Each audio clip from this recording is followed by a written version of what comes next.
Engineer at architect ang parents ko sa RV Realty. Hindi nagtatrabaho yung tatay ko. Kilala na kita bago ka pa pumasok dito.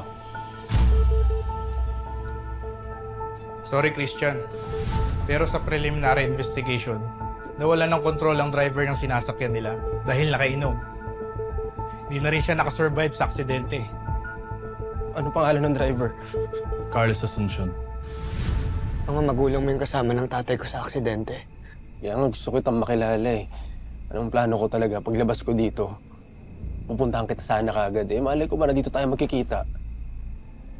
Sinisisi mo ba yung tatay ko sa pagkamatay ng mga magulang mo?